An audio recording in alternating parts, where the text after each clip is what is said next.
తన ఏం చేయాలో అర్థం కాని పరిస్థితులు ఈరోజు లింగమయ్య భార్య నా పక్కన నిల్చొని ఉంది. అసలు ఈ ఘటన ఎందుకు జరిగింది?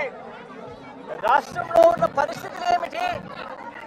రాష్ట్రంలో ఇదే మాదిరిగా కొనసాగుతే పరిస్థితులు రాష్ట్ర పూర్వపు రోజుల్లో బీహారు గురించి మాట్లాడుకునే వాళ్ళం.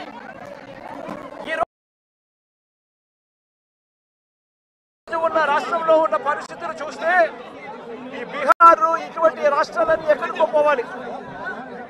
ఆంధ్ర రాష్ట్రం పరువును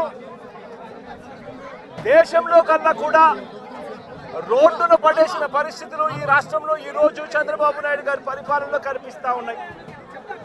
నేను అడుగుతా ఉన్నా, ఇదే పెద్ద మనిషి చంద్రబాబు నాయుడు గారిని అడుగుతా ఉన్నా, రాష్ట్రంలో ఇంత దిగజారిన రాజకీయ పరిస్థితులు, దిగజారిన లా అండ్ ఆర్డర్ పరిస్థితులు, రెడ్ బుక్ పరిపాలన ఎందుకు కొనసాగనిస్తా ఉన్నారు అని చెప్పి నేను అడుగుతా ఉన్నా. ఇదే రాష్ట్రంలో మొన్నటికి మొన్న 57 చోట్ల ఎన్నికలు జరిగాయి.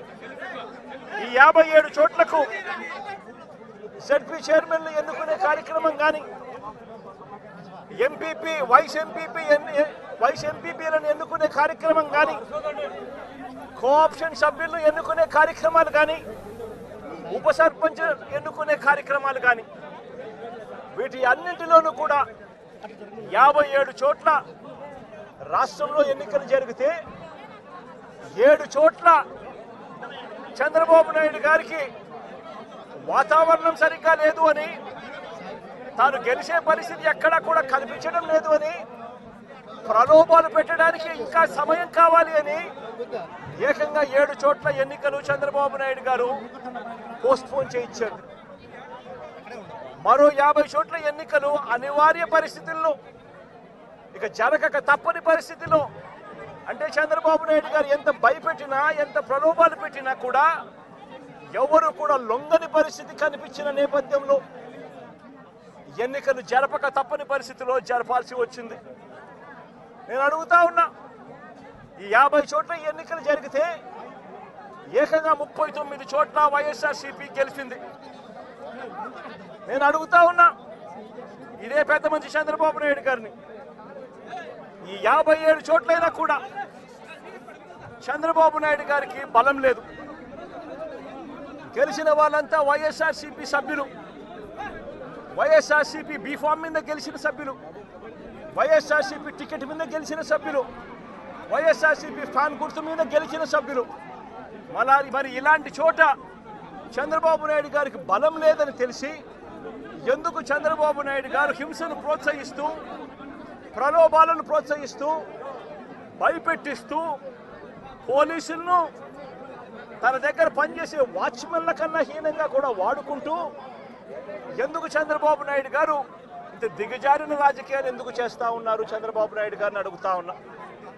ముఖ్యమంత్రి స్థానంలో ఉన్న వ్యక్తి ఏమవుతుందండి ఒక చోట ఎంపీపీ పదవి పోతే, ఏమవుతుందండి ఒక చోట జెడ్పీ చైర్మన్ పదవి పోతే, ఏమవుతుందండి ఒక చోట ఉప సర్పంచ్ పదవి పోతే?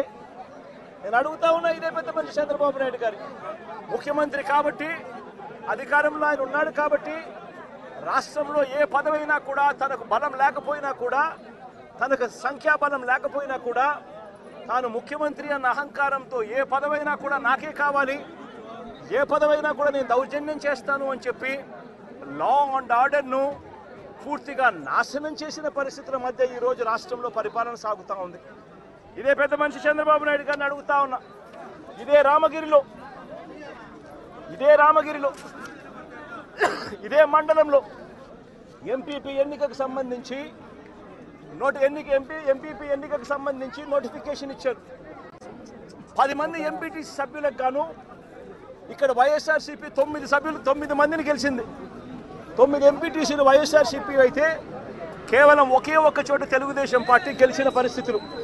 మరి నేను అడుగుతా ఉన్నా, మరి ఇక్కడ ఎంపీపీ స్థానానికి ఎన్నిక నోటిఫికేషన్ జారీ అయితే 9 సభ్యులున్న వైఎస్ఆర్సీపీకి రావాలన్నా, ఒకే ఒక్క సభ్యుడు గెలిచిన తెలుగుదేశం పార్టీకి